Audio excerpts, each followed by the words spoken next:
नमस्कार, आप देख रहे हैं बुलेटिन अपडेट। आज बुलेटिन अपडेट में बात करेंगे महाराष्ट्र की, जहां महाराष्ट्र में एआईएमआईएम प्रमुख असदुद्दीन ओवैसी ने सोलापुर में कहा कि आने वाले समय में हिजाब पहनने वाली बेटी भारत की प्रधानमंत्री बन सकती है। इस पर दिल्ली के मंत्री कपिल मिश्रा ने कहा कि कहीं ऐसा न हो कि ओवैसी को ही बुर्का पहनकर भागना पड़ जाए। इसी बीच देश में आतंकवाद की चिंताएं बढ़ी हैं। लश्कर-ए-तैयबा के डिप्टी चीफ मसूद अजहर का नया ऑडियो वायरल हुआ, जिसमें वो भारत को धमकी देते हुए फिदाई हमलों की बात कर रहा है। इसी के साथ हरियाणा के फरीदाबाद में अल-फलाह यूनिवर्सिटी अब ईडी की जांच में है। मनी लॉन्ड्रिंग के आरोपों के तहत 415 करोड़ रुपए से अधिक की फर्जी गतिविधियों का खुलासा हुआ है। वहीं महाराष्ट्र में लाडली बहन योजना को लेकर भी सियासी बहस तेज है। कांग्रेस ने चुनाव से पहले इस किस्त को आचार संहिता का उल्लंघन बताया। आखिर में बांग्लादेश में हिंदू अल्पसंख्यकों पर हमले बढ़ गए हैं। सुनामगंज जिले में जॉय महापात्रों की जान ली गई और दिसंबर में अकेले 51 हिंसक घटनाएं दर्ज हुई हैं। इन सब पर बात करने से पहले एक नजर आज की हेडलाइंस पर। प्रधानमंत्री Modi German chancellor Friedrich Merz से मिले, साथ मिलकर पतंग उड़ाई। पीएम ने कहा भारत जर्मनी करीबी सहयोगी, भारत में 2000 से ज्यादा जर्मन कंपनियां। अमेरिकी राष्ट्रपति ट्रंप ने खुद को वेनेजुएला का कार्यवाहक राष्ट्रपति बताया। सोशल मीडिया ट्रुथ पर पोस्ट किया, जनवरी 2026 से पद संभालने का किया जिक्र। अमेरिकी राजदूत सर्जियो गोर बोले भारत से जरूरी कोई देश नहीं, कल ट्रेड डील पर बात होगी, अगले साल भारत आ सकते हैं राष्ट्रपति ट्रंप। अमेरिका में ईरान विरोधी रैली में ट्रक घुसा, कई लोगों को कुचला। ईरान हिंसा में करीब 550 मौतें हुई। ट्रंप बोले कड़े एक्शन ले सकते हैं। चीन में अंडरग्राउंड चर्च चलाने वाला शख्स गिरफ्तार, पत्नी पादरी समेत 8 लोगों को भी पकड़ा। और अब खबरें विस्तार से। देश की राजनीति में फिर हलचल मची। एआईएमआईएम प्रमुख असदुद्दीन ओवैसी ने सोलापुर में कहा कि भारत का संविधान हर किसी को बराबरी का अधिकार देता है और आने वाले समय में हिजाब पहनने वाली बेटी प्रधानमंत्री बन सकती है। इस पर दिल्ली सरकार के मंत्री कपिल मिश्रा ने कड़ा पलटवार किया। उन्होंने कहा कि एक दिन ऐसा न हो कि ओवैसी को ही बुर्का पहनकर भागना पड़े। कपिल मिश्रा ने उद्धव ठाकरे पर भी हमला बोला और कहा कि अगर उनमें हिम्मत है तो मंच से जय श्री राम बोलकर दिखाएं। उनका आरोप है कि कुछ नेता हरे झंडों के बीच भाषण देते हैं और बाद में भगवा की बातें करते हैं। कपिल मिश्रा ने आगे कहा कि मुंबई और महाराष्ट्र में अब साफ तौर पर बीजेपी और महायुति का माहौल बन चुका है। उन्होंने दावा किया कि जनता अब कोविड काल के भ्रष्टाचार को नहीं भूली है और जिन लोगों ने गलत काम किए हैं उन्हें अब लोग पहचान चुके हैं। उन्होंने कहा कि आने वाले चुनाव में जनता ऐसे लोगों को जवाब देगी और उनका पक्ष नहीं चुनेगी। कपिल मिश्रा ने ये भी कहा कि चाहे कोई उत्तर भारतीय हो या कोई और, असली जीत अंत में छत्रपति शिवाजी महाराज और हिंदू संस्कृति में विश्वास रखने वालों की होगी। उन्होंने बताया कि कुछ लोग इतिहास में औरंगजेब जैसी घटनाओं का हवाला देते हैं, लेकिन अपनी ही पूर्व पीढ़ियों के पराक्रम और बलिदान को भूल जाती हैं। इस बयान और उसके विरोध के बाद देश में हिजाब पर बहस फिर से जोर पकड़ रही है। ओवैसी का कहना है कि भारत का संविधान हर नागरिक को समान अधिकार देता है और किसी के धार्मिक या पहनावे के आधार पर उसे रोक नहीं सकता। वहीं विरोधियों का कहना है कि इस तरह के बयान समाज में तनाव पैदा कर सकते हैं और चुनावी राजनीति में भी इसका असर दिख सकता है। ये मामला अब धर्म राजनीति और चुनावी रणनीति से जुड़ गया है। आने वाले दिनों में इस बयान और हिजाब पर बहस और भी बढ़ सकती है। राजनीतिक दलों के अलग अलग बयान और प्रतिक्रियाओं के बीच जनता भी इस मुद्दे पर नजर बनाए हुए है। देश में आतंकवाद फिर चर्चा में है। जैश-ए-मोहम्मद के सरगना मसूद अजहर का नया ऑडियो सोशल मीडिया पर वायरल हुआ। इसमें वो दावा कर रहे हैं कि उनके पास इतनी बड़ी संख्या में फिदाई हैं। मसूद अजहर ने कहा कि उनके संगठन के लोग कोई पैसा, वाहन या सुविधाएं नहीं चाहते, बस शहादत के लिए तैयार हैं। विशेषज्ञों का कहना है कि इस ऑडियो में मसूद अजहर की बौखलाहट साफ दिखती है। ये धमकी हल्के में लेने की नहीं है और सुरक्षा एजेंसियां सतर्क हैं। आपको याद दिला दे कि मसूद अजहर कई बड़े आतंकी हमलों का मास्टरमाइंड माना जाता है। इसके पीछे संसद हमले, पहलगाम हमला और कई अन्य आतंकी घटनाओं में उसका नाम आया है। उसके संगठन ने पहले भी बार बार भारत को धमकियां दी हैं और हिंसक हमलों की योजना बनाई है। इस बार सामने आया ऑडियो उसी कड़ी में आता है। हालांकि ये साफ नहीं है कि ऑडियो कब रिकॉर्ड किया गया था, लेकिन वायरल होने के बाद इसे लेकर देश में सुरक्षा एजेंसियों की सतर्कता बढ़ गई है। भारतीय सेना और खुफिया एजेंसियां लगातार मसूद अजहर और उसके संगठन की गतिविधियों पर नजर बनाए हुए है।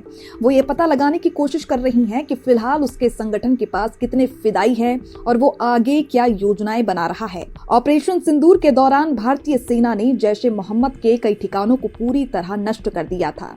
मुरीद और बहावलपुर जैसे इलाकों में सेना की कार्यवाही ने संगठन को बुरी तरह कमजोर किया था। उस दौरान मसूद अजहर के परिवार के कई सदस्य मारे गए थे। इसके बावजूद मसूद अजहर बच गया और अब वो अपनी खतरनाक धमकियों के जरिए भारत में दहशत फैलाने की कोशिश कर रहा है।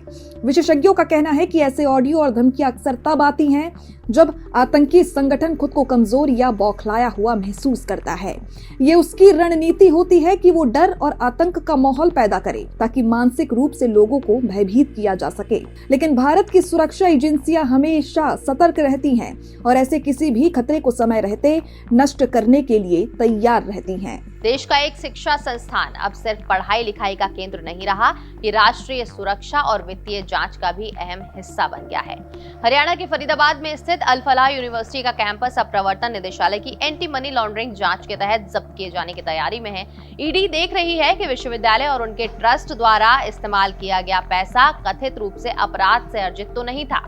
एक शिक्षा संस्थान जो पढ़ाई लिखाई का केंद्र नहीं रह गया है, बल्कि राष्ट्रीय सुरक्षा और वित्तीय जांच का भी बड़ा करीबी हिस्सा बन गया है। फिर वही मामला आज सीमा पार की चिंताओं को जोड़ता है और देश भर की नजरें एक विश्वविद्यालय पर टिक जाती हैं।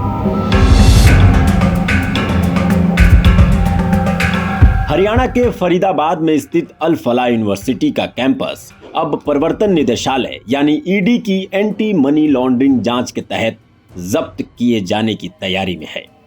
ईडी ये जांच कर रही है कि क्या इस विश्वविद्यालय और उसके ट्रस्ट द्वारा निर्माण और विस्तार के लिए इस्तेमाल किया गया पैसा कथित रूप से अपराध से अर्जित आय यानी प्रोसीड्स ऑफ क्राइम था।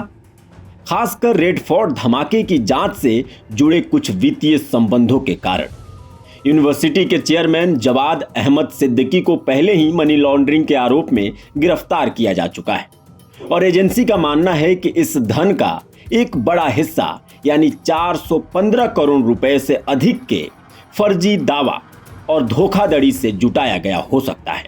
यूनिवर्सिटी ने अपनी यूजीसी मान्यता और NAAC आधिकारिक मान्यता के बारे में भी गलत प्रचार किया था, जिससे विद्यार्थियों और अभिभावकों को गुमराह करने का आरोप है। जांच में धौज इलाके में बनी इमारतों पर लगे धन के सोर्स को ट्रेस करने के लिए चल अचल संपत्तियों का आकलन और पहचान किया जा रहा है और इसके बाद PMLA के तहत उन्हें अस्थायी रूप से जब्त किया जा सकता है। इस दौरान छात्रों की पढ़ाई जारी रखने की व्यवस्था भी देखी जा रही है ताकि उनके भविष्य पर असर न पड़े।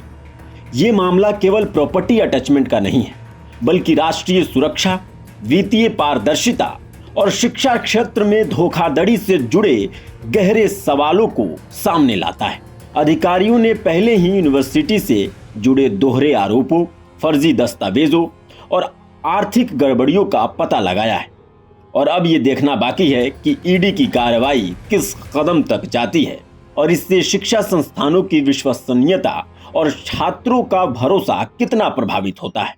वहीं महाराष्ट्र की सियासत में एक बार फिर हलचल है और इस बार लाडली बहन योजना चर्चा में है। सरकार ने ऐलान किया कि दिसंबर और जनवरी की किस्त मकर संक्रांति पर महिलाओं के खातों में जमा की जाएगी। योजना की कुल रकम 3000 रुपए है और लाभार्थी करीब 1 करोड़ महिलाएं हैं। इस ऐलान के साथ ही राजनीति गर्मा गई। कांग्रेस ने सवाल उठाए और चुनाव आयोग को पत्र लिखा। उनका आरोप है कि 15 जनवरी को मतदान से ठीक पहले महिलाओं के खातों में पैसे डालना आचार संहिता का उल्लंघन है। महाराष्ट्र की सियासत में एक बार फिर हलचल देखने को मिल रही है और इस बार लाडली बहन योजना राजनीति के केंद्र में आई है। आपको बता दें, महाराष्ट्र सरकार ने ऐलान किया है कि दिसंबर और जनवरी की किस्त मकर संक्रांति के महापर्व पर लाडली बहनों के खाते में जमा की जाएगी, जिसकी कुल रकम 3000 रुपए है। इस योजना के लाभार्थी करीब 1 करोड़ महिलाएं हैं। इस ऐलान के साथ ही राज्य की सियासत गर्मा गई है। कांग्रेस ने इस किस्त पर सवाल उठाए हैं और चुनाव आयोग को चिट्ठी तक लिख डाली है। कांग्रेस का आरोप है कि 15 जनवरी को मतदान है और उससे ठीक पहले महिलाओं के खातों में पैसे डालना आचार संहिता का उल्लंघन है। कांग्रेस ने अपने पत्र में लिखा कि इस कदम से लाभार्थी महिलाएं सत्ताधारी पार्टी के पक्ष में वोट कर सकती हैं। कांग्रेस का कहना है कि ये जन कल्याण नहीं बल्कि सरकारी घूस जैसा है। हालांकि कांग्रेस ने यह भी साफ किया है कि वो लाडली बहन योजना के खिलाफ नहीं है, लेकिन कांग्रेस ने किस्त मतदान के बाद महिलाओं के खातों में डाले जाने की मांग की है। वहीं कांग्रेस की शिकायत पर चुनाव आयोग ने संज्ञान लिया है और महाराष्ट्र के मुख्य सचिव से सरकार का रुख साफ करने को कहा है। वहीं दूसरी ओर बीजेपी ने कांग्रेस पर पलटवार किया है। बीजेपी का आरोप है कि कांग्रेस महिला विरोधी है और महिलाओं को मिलने वाली सरकारी सहायता से डर रही है। बीजेपी नेताओं का कहना है कि ये योजना पहले से लागू है और त्योहार पर किश्त देना सरकार का अधिकार है। हालांकि उप मुख्यमंत्री अजित पवार ने यह भी साफ किया है कि सरकार ने मकर संक्रांति के मौके पर यह किश्त गिफ्ट के तौर पर देने की योजना बनाई है, लेकिन उन्होंने कहा है कि चुनाव आयोग का फैसला ही अंतिम होगा। अगर चुनाव आयोग कोई आपत्ति जताता है तो किश्त 14 जनवरी की बजाय 16 जनवरी को जारी की जाएगी। पवार ने कहा कि सरकार पूरी तरह नियमों और संवैधानिक प्रक्रिया का पालन करेगी, लेकिन मामला सिर्फ लाडली बहन योजना का नहीं है बल्कि बीएमसी चुनाव का है, क्योंकि 15 जनवरी को मुंबई में बीएमसी चुनाव है और 16 जनवरी को नतीजे आएंगे। वहीं चुनाव से ठीक एक दिन पहले किश्त जारी करना काफी हद तक बीजेपी को फायदा पहुंचा सकता है।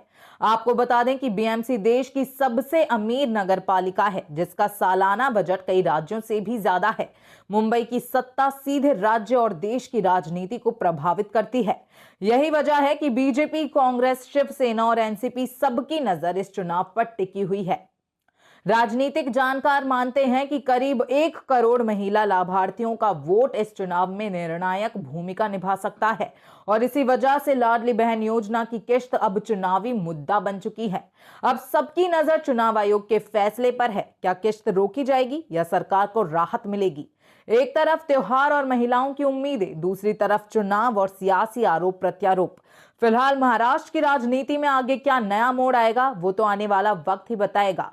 तब तक के लिए देखते रहें भारत अपडेट। नमस्कार। और बांग्लादेश में हिंदू अल्पसंख्यकों के खिलाफ अत्याचार और हमलों की घटनाएं लगातार बढ़ रही हैं। हाल ही में सुनामगंज जिले में जॉय महापात्रो नामक हिंदू व्यक्ति की मौत हुई। आरोपियों ने उसे पहले पीटा और फिर जहर दे दिया।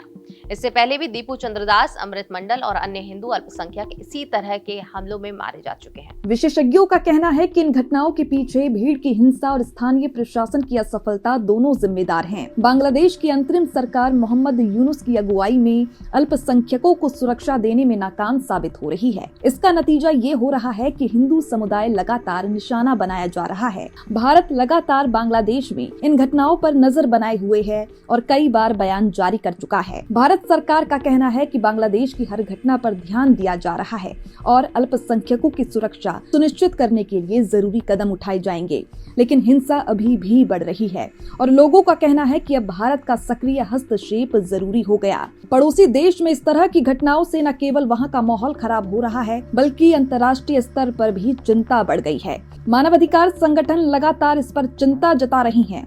विशेषज्ञों का मानना है कि यदि इन घटनाओं को नियंत्रित नहीं किया गया तो भविष्य में इसके और गंभीर परिणाम सामने आ सकते हैं। हालांकि बांग्लादेश की सरकार दावा करती है कि हालात नियंत्रण में हैं, लेकिन घटनाओं के आंकड़े और स्थानीय रिपोर्ट्स इसे पूरी तरह साबित नहीं करते। हिंदू अल्पसंख्यकों के परिवारों का कहना है कि उनका समुदाय लगातार डर के माहौल में है और उन्हें अब भारत से ही उम्मीद है। तो आज के बुलेटिन अपडेट में सिर्फ इतना ही। बाकी ऐसी ही तमाम खबरों के लिए आप बने रहिए हमारे साथ और देखते रहिए भारत अपडेट।